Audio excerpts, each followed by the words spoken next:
you hear me, sir? Oh, can't hear Don. Go ahead. Oh, That'll do it.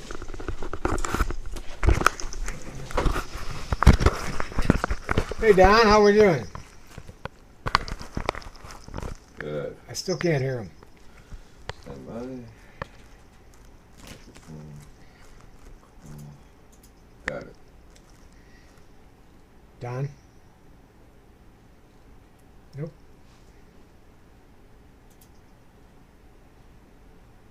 Now. Can you hear me, Rick? I can now, sir. Okay, perfect. All right, awesome. Good afternoon, everybody. Rick Mertell and Don Rice here with Synergy Financial Partners, Veteran Entrepreneur Training System. It's great to be here again. This is episode number 5. As we said before, education is kind of the key in making good decisions for financial or otherwise. And today we're going to be sharing how we start the education process. But first, I'd like to kind of share my story. I think that it'll truly help people that might be thinking, can I do this? You know, because it is something different than the average person may be doing, or a veteran, maybe, you know, it's different than serving in the military. So just a little bit of background on me. I'm from St. Louis, Missouri, born and raised. I went to high school, Rittner High School. Everybody asks that if you live in St. Louis, you know, which high school you went to. So I went to Rittner High School. I was raised pretty much by a single mom. I have 5 sisters and 1 brother. I was the first to graduate high school.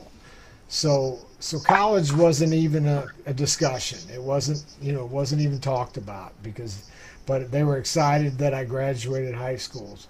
So then I went straight to work, and I had a couple of little jobs here and there.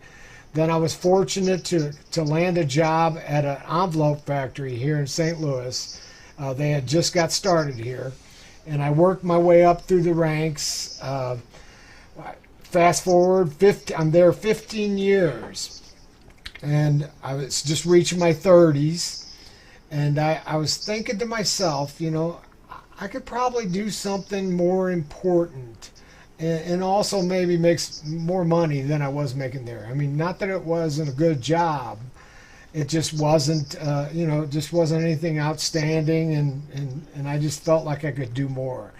So I started out looking, you know, trying to find out what I can do, you know, looking at different places and different things. And I found that anywhere I would start, I'd have to start at the beginning again, you know, in a much lower place than I was. And so I just kind of took and shelved that dream. You know, I thought, well, I'm just going to stay here. It's a good job. You know, I made more money than most people I knew, and had a pension and all those, you know, great things that, you know, that a job can have. But so I just kind of went to work, you know, went back to work, and I was second in seniority at this time out of 180 people in a plant. So it was a good job, but it just wasn't satisfying to me, I guess, more than anything. But then that year, my dad died, and my dad was only 56 years old. So he was a young guy, and when he died, like I had said, I have a lot of siblings, 5 sisters, 1 brother. At that time, 3 of my sisters were teenagers, so I kind of had to step up, you know, and be like Dad, help take care of everything and everybody. And my dad really did no planning whatsoever. I mean, he lived in a trailer with a roof caving in. He had a car that barely ran. Had a bank account with about that much money in it, 0. And he had no life insurance. So we were in a position, you know, we had to struggle and make it through, you know, putting him to rest, final expenses and things like that. And we kind of had to lean on everybody, and I had to be the man of the house. And of course, I was 30 years old, so I was older than most of them, of my siblings. But we made it through that process, and it just made me think again. I mean, here I am. I'm a man, and I have all these younger siblings that that really needed me. I couldn't have them go through that again. I mean, it was just too much. And statistically, men die before women, and most of my siblings are girls. So women. So I just kind of took inventory of my life and just to see, what I had going. So I had a good job. I mean, with a pension. I was good at saving money. I bought a house when I was 22 years old. So I did a lot of things right. But the only life insurance I had was what they offered through my job. And I knew, having just gone through that was not enough, and it was not enough to do a whole lot. So I was fortunate. I found a friend of mine who was in the business, in the industry, financial services, and got him to come out to my house, and we had a discussion, and thank God for him. He didn't sell me a life insurance policy. He educated me about life insurance. He told me all the things that it does and can do for you beyond just a death benefit. I mean, and most people probably only know that it's a death benefit, and that is one of the main purposes of it, to take care of other people, but it does so many different things. And when we were done talking, I slid this friend of mine a check across the table, as big a check as I could write. And when he took the check, and he's a friend of mine, so I asked him, I said, "How much money did you just make?" And when he told me, my jaw hit the table, and a light bulb went off into my head. I'm like, it takes me a week, 50 to 60 hours to make that much money. Can you teach me how to do this? And he asked me, he's a friend of mine, and smart aleck a little bit, and he said, "Can you teach me how to run a printing press?" I told him, I said, "I can teach a monkey how to run a printing press. I've been doing this for at that time 15 years. I said, I do it every day. He said, "Well, yeah, I can teach you how to do this." And I said, "When do we start?" He said, we just did. We just started. So I went through the process of starting to learn the business. You have to get some licenses and things. And at that time, I had to get a securities license also. So I went to start studying and things. And now, mind you, I graduated high school. And so that had been probably 18 years prior. And that was the last time I'd read a book, besides possibly Muscle and Fitness magazine, because I was into fitness. But that's not a book, right? So that was the last time I read. So I had to study. I had to learn how to study, because I wasn't even that good at it when I was in school. So I had to learn how to study, learn all these new things, and then put them into play. I mean, and I went, fortunately, with the way our system is set up, I was able to continue working that job in the factory, my 50, 60 hours a week, and I was able to learn and actually be a part of this business in the process, working with somebody else, a leader, my friend, and going out with him and learning from him day by day, So it was a great chance for me to, because we all get into comfort zones, And I mean, I was at this place for 15 years, bought a house, learned a certain way to live, and I didn't really want to make a drastic change, and that's pretty normal, I think. So it was great that rather than having to just bail out on everything that I had done up until that point, I was able to transition from working in that factory to learning the skills and getting into the business. It took me probably about almost 4 years. I mean, I was making as much money within the first year in my 10 hours a week versus my 50, 60. But I still wasn't comfortable to make that leap. And when I made the leap, that's been 25 years ago now. So it's really a great thing. And I'm so thankful for my friend who had introduced me to the business and helped me get to where I am today. And I've been doing a lot of reading lately, and I read recently that this year in 2021, there's going to be over 200,000 military personnel transitioning into civilian life. And what an opportunity for somebody to be able to even grab a hold of something like this even before they make that transition and start learning, start building a business, and get that going for them now. And Don, I think probably I would like to start today with we got a little short video. If I can get Scott to pull it up, it's just kind of the rule of 72. I think Don spoke about it on an episode or two ago, but it's a real simple video. Just a visual. Some people learn differently than others, and it's a visual on the rule of 72. If Scott, could you pull that up for us, please? Smart. Enough. So you put your money into an account that gains compound interest. So how long does it take for your money to double in that account? Well, to find this out, you need two things: your balance and your interest rate. Now, like most things, there's an easy way to find your answer and a hard way. The hard way involves taking the logarithm base 10 of 2 as in 2 times our balance, over the logarithm base 10 of 1 plus our interest rate.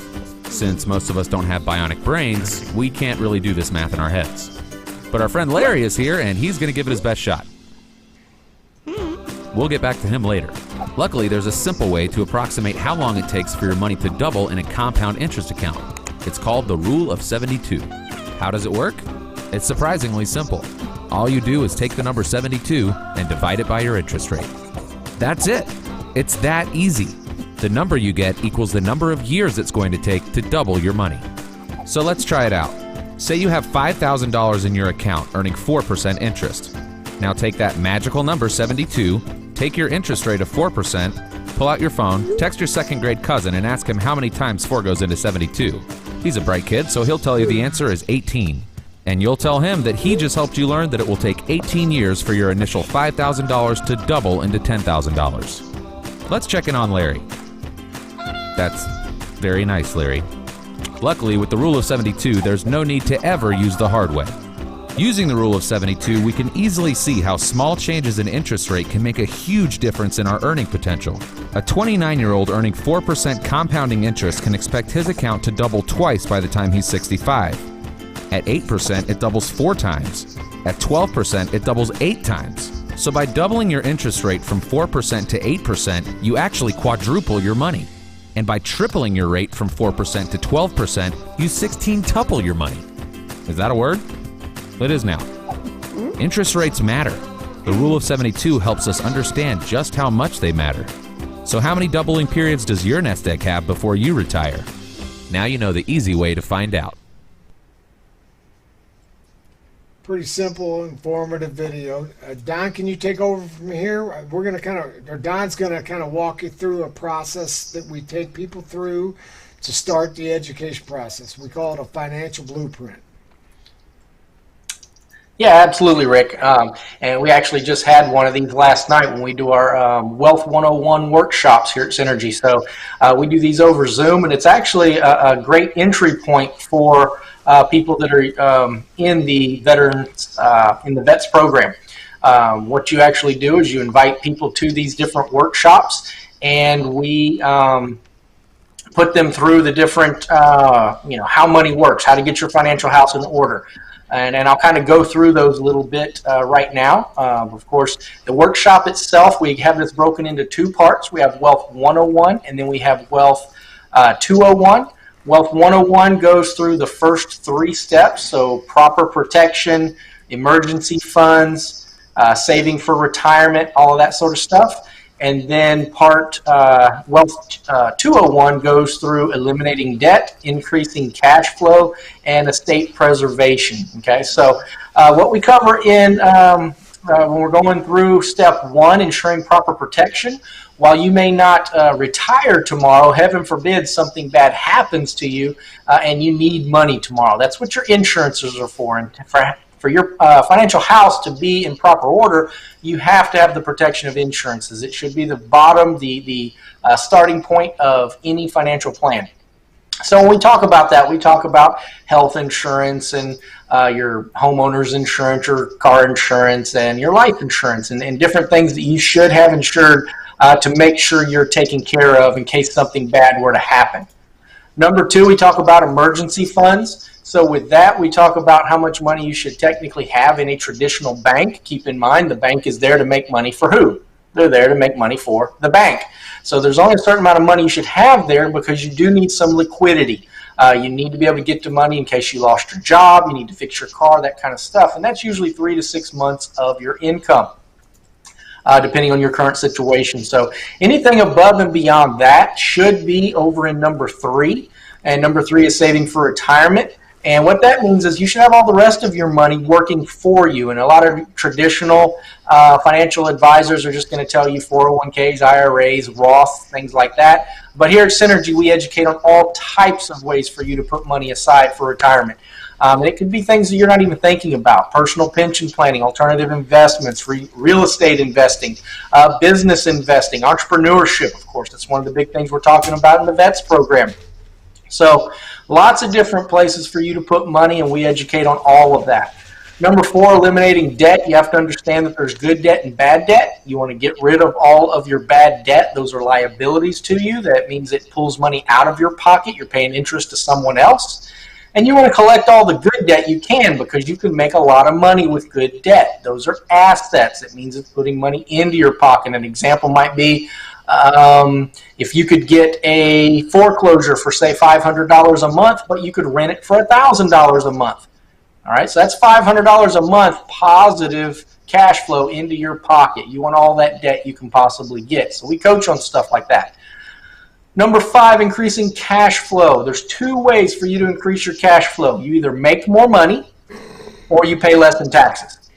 Now, most Americans pay twice as much in taxes than they're actually supposed to, because they don't understand tax law. And a lot of people doing your taxes do not 100% understand tax law, and that's an issue. So we do educate you, and we help you with making sure that you do have the proper CPA or accountant that will make sure that you are getting all of the good advice that you need. Again, most people pay twice as much because they don't know how to properly take write-offs and deductions and things like that, or how to properly structure their business so they can take advantage of tax law. And then number 6, estate preservations. That's your wills, your trusts, that's everything else.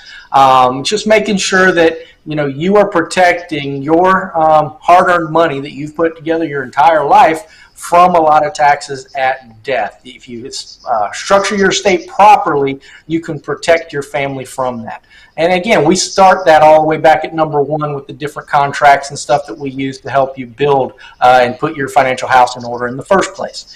So those are the 6 topics we cover in Wealth 101 and Wealth 102. And one of the first things that people do when they come into the V.E.T.S program is they just start inviting people to these workshops, which we have weekly. So it's all virtual, so it makes it for an easy start while you're getting your licensing that Rick was talking about and all that. And then, we show you how the whole system works and how you can start building your business from there. So again, we make sure there's a system already in place, and we make it very easy for you to tap into that system and get up and running fairly quickly.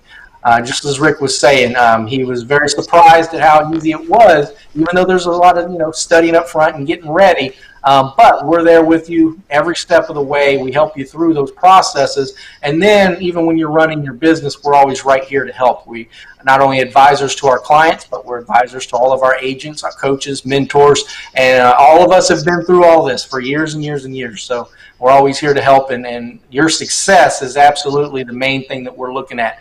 The more people you can touch is the key. Everything that you do when you're working for Synergy is you are serving your community. You're serving the people around you. The more policies you put in place, the more people you help protect their nest egg, the more people you help make money, all these different things, you make money off of that, so you're making money by serving others.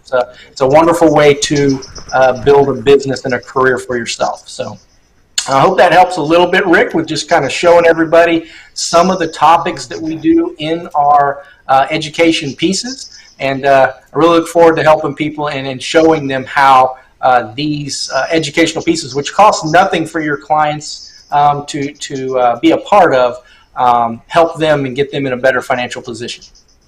Awesome. Thanks, Don. Appreciate it. So we're going to transition to another short video. Actually, this one's a little longer than the last one, but it's a client testimonial, one of the best ones that we have. It kind of talks about all the ways that things we do help people. If you could pull that up, please, Scott. Pulling it up. And this is my living benefits story.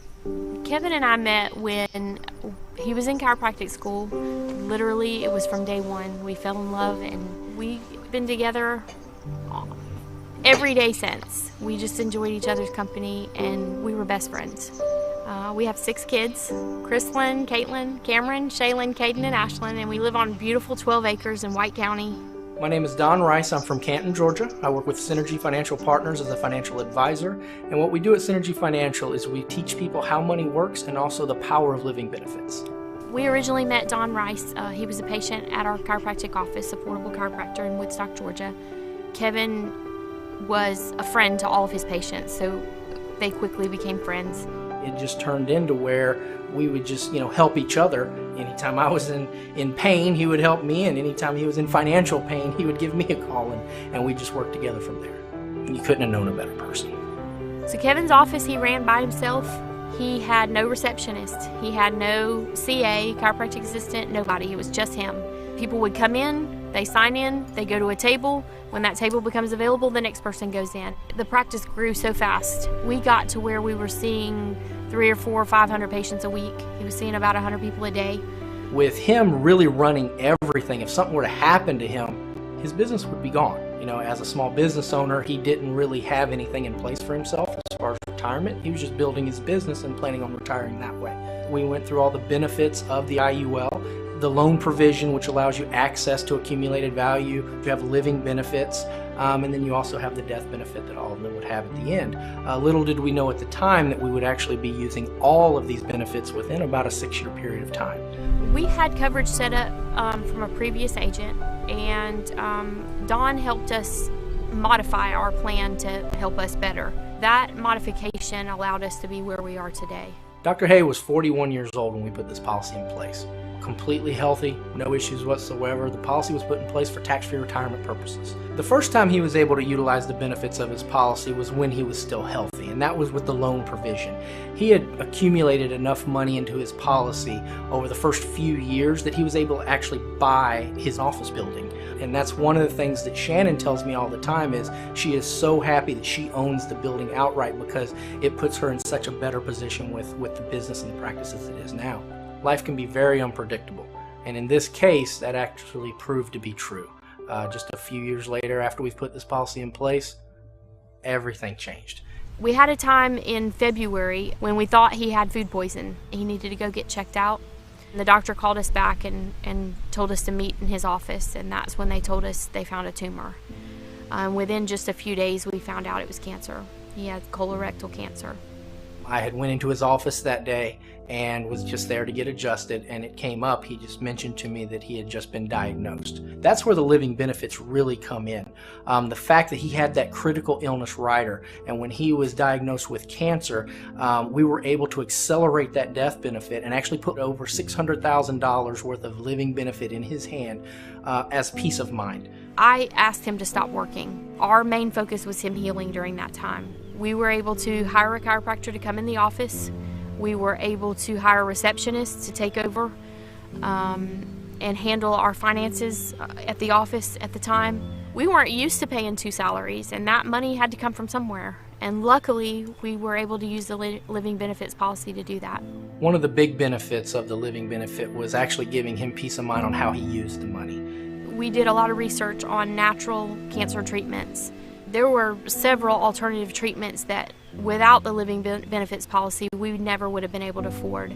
We had a dream always of having a big barn building for the kids to play in. We got the barn finished on September 2nd. So September 18th, sometime during the night that night, he woke up and talked to me for the last time. That conversation that night let me know that we were at the end. As soon as I got up the next morning on the 19th, I called the kids and I said, "You need to come and you need to be prepared." I called Don, and he came right away. As an agent, it's always hard when you lose a client. It really is. But this was even more so, just because he was such a good friend of mine. He has 6 kids. So that was huge, being able to walk in, hand them that check, not just condolences. The family was able to receive over $1 million worth of death benefit to continue his legacy into the future. It paid for their house. It paid for an entire farm, and they've built a barn in their home and everything on that farm. So just seeing them every day there and knowing what he was able to put in place, that legacy he was able to build, it's a wonderful thing. Not every day's easy. Most days are hard. But we have a lot to be thankful for. We really have a lot to be thankful for. We were actually able to bury Kevin out here on the farm. We created our own graveyard cemetery, and we can see him anytime we want. It's just nice to have him close. The very best part of all this is that from this day forward, my kids are all taken care of. Their future is set. They have trust funds set up. They have life insurance policies set up with living benefits. Dr. Hayes' case really shows the versatility of the IUL as an asset class. It was actually able to be what he needed to be when he needed it.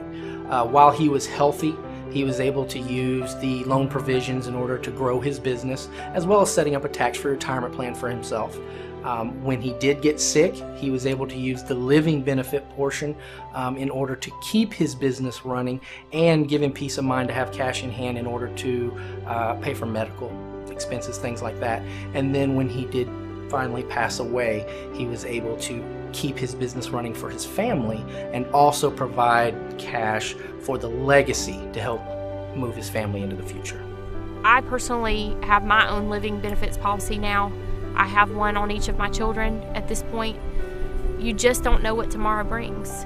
And in those times, it's just awesome to know if something were to happen, I could pick up the phone and call Don and he'd be there with a check. We have the honor of him being our friend outside of just being our agent. Just being there and able to serve them that way, it makes what I do every day the best thing in the world.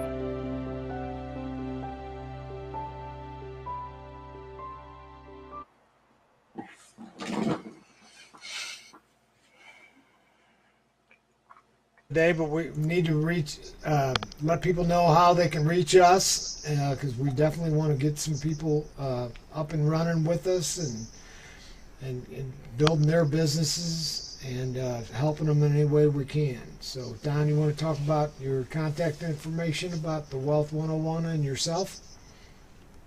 Yeah, absolutely, Rick. And again, those kind of stories, that's what we're talking about: serving your community, serving the people that you love, the people you know, and building your business and helping your family along the way. It's a great way to have a career when you're helping others.